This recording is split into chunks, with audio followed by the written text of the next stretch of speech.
Welcome back my channel all in one Richa के साथ। Friend 9 दिन नवरात्रि के चल रहे हैं।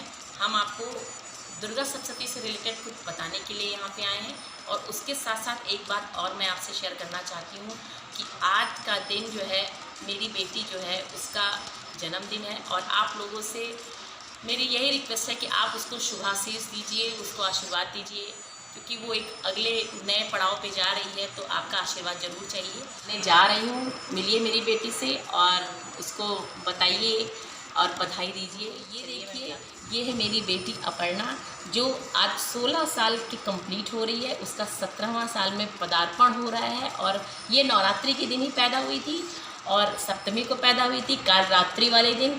तो ये इसको घर में कहते हैं ना कि ये थोड़ा काली माँ का अवतार है, रौद्र रूप धारण कर लेती है, तो कभी कभी ये रौद्र रूप धारण भी कर लेती है। तो आप लोग का आशीर्वाद और शुभाशीष बना रहेगा इसके ऊपर, तो आगे तरक्की करेगी, तो मैं यही चाहती हूँ। और आज मैं आपके साथ पूरा ब्लॉग शेयर करूँगी क्योंकि मेरी बेटी का बर्थडे है। मैं उसको किस तरह से सेलिब्रेट करूँगी और क्या क्या करूँगी सब मैं बताऊँगी। और आप भी कुछ कहिए। हाय फ्रेंड्स, इंटरव्यू देने आई नहीं हो, बताओ लोगों को, बताइए। हाय फ्रेंड्स, मेरी मम्मी को लाउड मेरी मम्मी को लाइक शेयर एंड सब्सक्राइब करिए और सपोर्ट करिए कि वो अपने चैनल को बढ़ा सकें। And thank you. तो ये था, थोड़ा डर रही है, पहली बार कैमरे का सामना कर रही है। वैसे तो सेल्फी बहुत लेती है, सारा दिन सेल्फी लिए रहती है, अपना टैब ले लेती है और सेल्फी लेती रहती है। तो आज मैं आपको बताऊंगी कि क्या क्या करना है, कैसे कैसे करूंगी। तो खैर अभी ये बाकी बात है, पहले आते हैं नवरात्रि पर।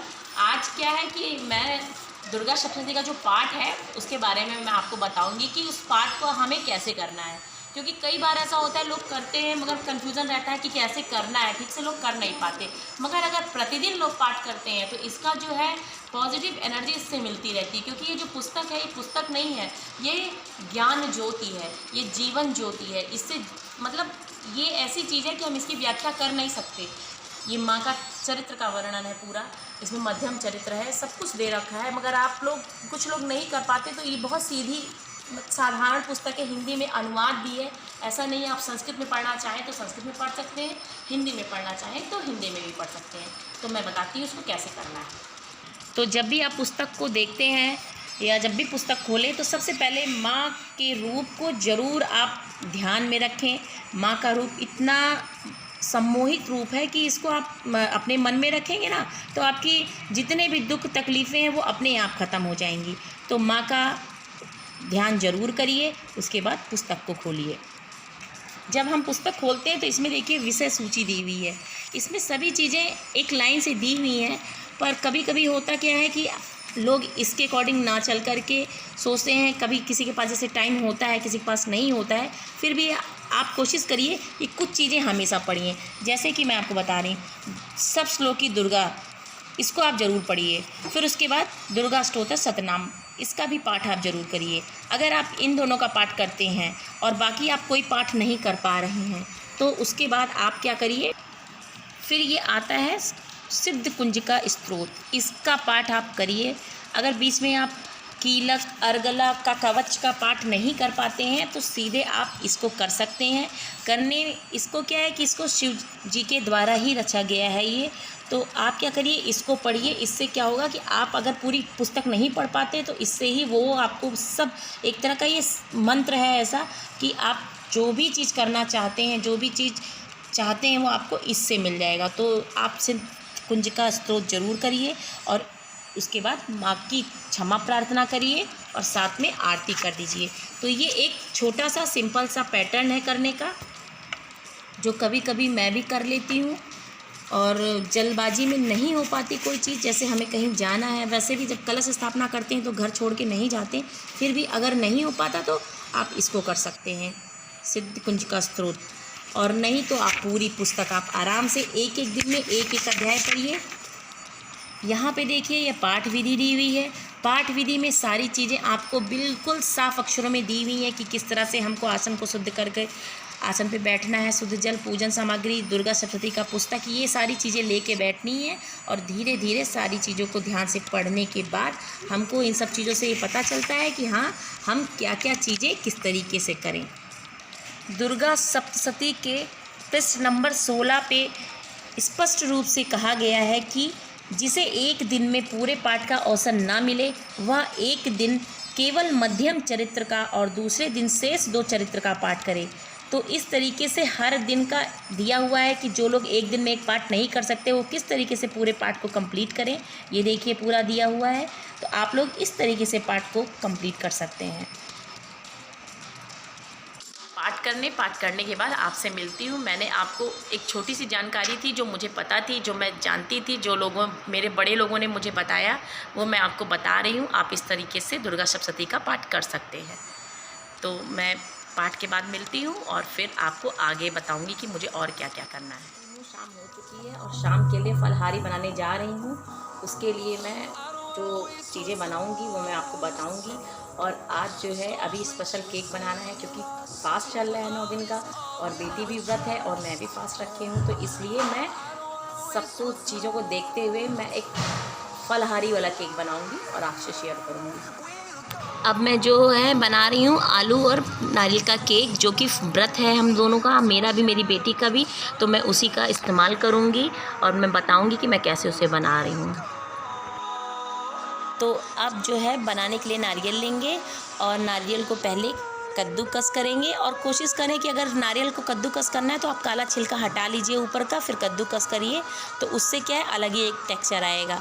तो कद्दूकस करके नारियल को रख लेना है और दूसरी तरफ हमको आलू लेना है। आलू को भी छील लेना है अच्छे से, क्योंकि आलू भी गर्म बहुत ज़्यादा है, इसलिए आप चाहे तो पानी में डाल करके इसको ठंडा कर लीजिए और आलूओं को छील करके रख लीजिए। फिर हमने आपको बताया था ना कि मशीन है, इस मशीन से आप क्या करिए आराम से कद्दूकस कर सकते हैं। इससे बहुत अच्छे लच्छे निकलते हैं और इसका इस्तेमाल हम हलवे में करेंगे।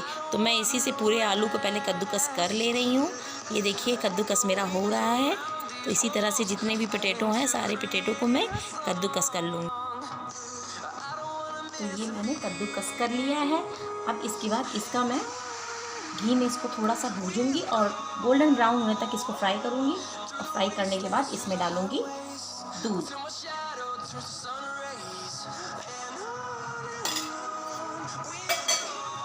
इसमें मैंने 1 टेबल स्पून देसी घी डाला है और हल्का सा तेल अगर गर्म हो जाए तब हम इसमें ये जो कद्दूकस किया हुआ है इसको मैं डाल दूँगी।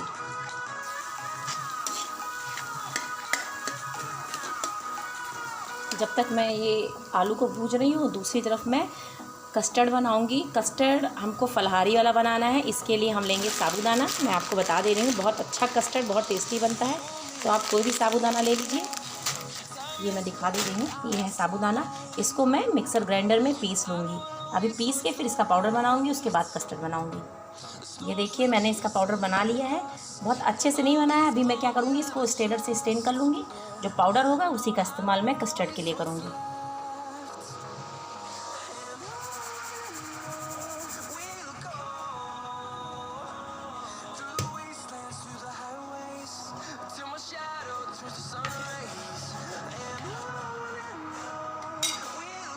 अब हमको फ्रूट कस्टर्ड बनाने के लिए हमें जैसे नॉर्मल दूध चाहिए होता है, हम दूध लेंगे।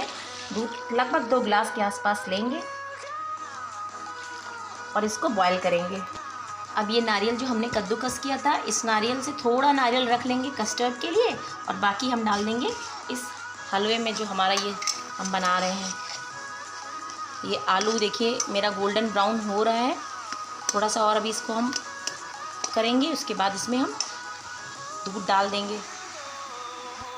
और जब भी आप हलवा बनाएं तो इस चीज़ का ध्यान रखें कि आलू बहुत अच्छे से उबला हुआ हो और आलू कहीं से भी अधकच्चा ना हो, क्योंकि हम इसका केक बनाएंगे और केक बनाते वक्त इसका अब हम नारियल इसमें डाल देते हैं क्योंकि मेरा आलू हो चुका है।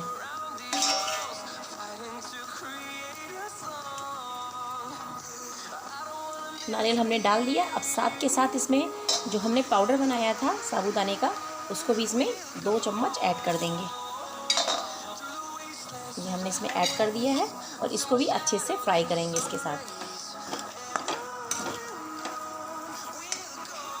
और जब सारी चीज़ें अच्छे से मिक्स हो जाएं तो इसमें गर्म दूध ही डालना है। तो मैं जो कस्टर्ड वाला दूध है अभी उसी में से मैं थोड़ा सा ले लेती हूँ जिससे कि अच्छे से मिक्स हो जाए। और कोशिश करिए मलाई वाला दूध लीजिए तो ज़्यादा अच्छा है। अब मैं ऊपर से मलाई वाला दूध भी थोड़ा डाल दूँगी। ये देखिए मैंने मलाई वाला दूध डाल दिया है। इससे क्या होगा, एक रिच लुक इसमें आ जाएगा और अच्छे से बाइंडिंग भी सब चीज़ों की हो जाएगी, क्योंकि इसमें साबूदाना का जो पाउडर डाला है उससे बहुत अच्छी बाइंडिंग होगी। तो इसलिए मैंने इसको इसमें ऐड कर दिया है। ड्राई फ्रूट्स आप अपने अकॉर्डिंग डाल सकते हैं छोटा छोटा काट के, क्योंकि हमें इसको केक की शक्ल देनी है, इसलिए हमें इसमें और भी कुछ ऐड करना है तो ऐड कर सकते हैं। और इसको अच्छे से ड्राई होने तक हम इसको इसी तरह से चलाते रहेंगे।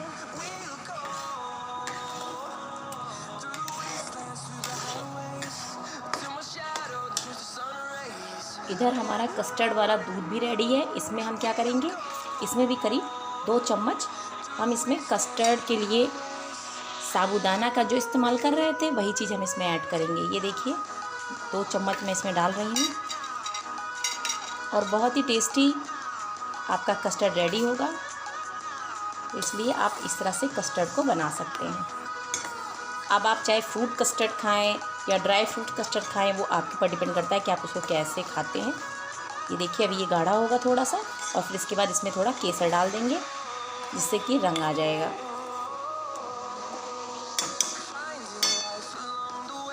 ये देखिए पानी सूख चुका है इसका। अब मैं इसमें शुगर ऐड करूँगी।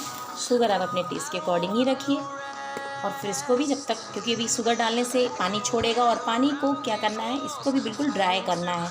ड्राई करने के बाद इसमें इलायची पाउडर या ड्राई फ्रूट्स आप डाल सकते हैं। तो देखिए ये बन के रेडी है, क्योंकि ये जो है पूरा देखिए तेल जो मैंने घी डाला था वो घी छोड़ने लगा है। अब क्या है, इसको मैं एक किसी बॉल में खाली करूँगी और मुझे केक का शेप देना है, इसलिए जब पूरा रेडी हो जाएगा फिर मैं आपको दिखाऊँगी। तब तक कस्टर्ड देखते हैं।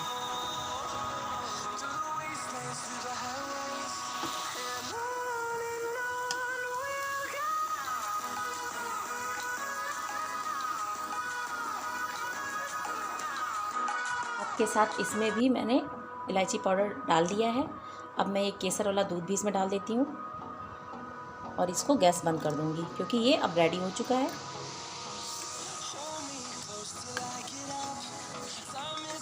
ठंडा होने के बाद मैं इसमें ड्राई फ्रूट्स जो भी है सब ऐड करूँगी, वो मैं आपको बाद में दिखाऊँगी। और जब सारी चीज़ें हो जाए तो लास्ट में चीनी डाल दीजिए। चीनी अपने टेस्ट के अकॉर्डिंग डालिए।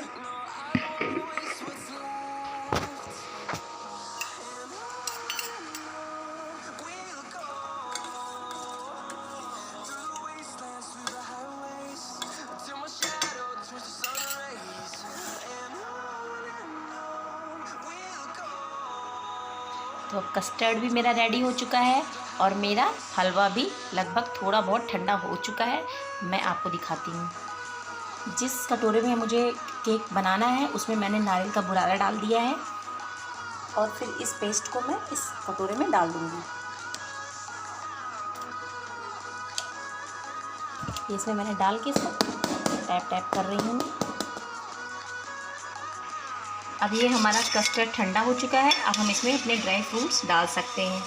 तो इसमें आप किशमिश डाल सकते हैं, छुहारा काट के डाल सकते हैं, बादाम काट के डाल सकते हैं। कुछ भी जो आपको पसंद हो वो आप थोड़ा थोड़ा करके इसमें ऐड कर दीजिए।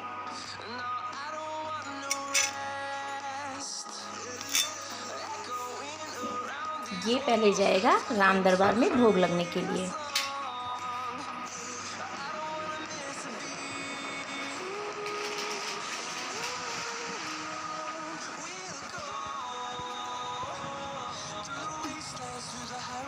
मेरा केक रेडी है। मैं लेके जा रही हूँ अपनी बेटी के लिए इसको, और आप लोग भी चलिए एंजॉय करिए मेरे साथ।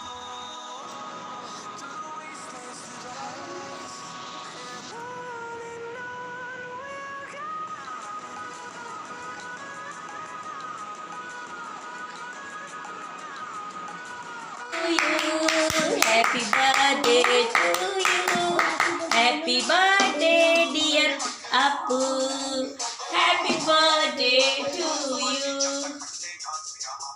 तो ये केक मैंने बनाया है, ठीक है। आप लोग भी इसको बनाइए और बताइए कि कैसा बना है। कैसा लगा? बहुत अच्छा, बताओ सामने। बहुत अच्छा बना है। तो आप लोग भी बनाइए और एंजॉय करिए। चीज़ रेडी हो गया है। कस्टर्ड मैंने बनाया था, इसको मैंने ठंडा कर दिया है, और ये केक जो मैंने बनाया था मैंने काट लिया है। अब मैं जो है इसको खाने जा रही हूँ। सुबह से अब मैं सिर्फ एक समय फलाहारी करती हूँ, वो भी रात के समय। तो अब रात के 9:30 बज रहा है। अब मैं थक चुकी हूँ बहुत बुरी तरीके से। तो अब क्या है कि अब मैं फलाहार करके आराम करूँगी, फिर आपसे मिलती हूँ कल। और अगर आपको मेरी चीज़ें पसंद आई हैं तो प्लीज़ मुझे कमेंट करके ज़रूर बताइए, और कोई जानकारी आप मुझे देना चाहते हैं तो प्लीज़ मुझे बताइए, मैं और अच्छे से अच्छा करने की प्रयास करूँगी। और तब तक आप लोग भी एंजॉय करिए।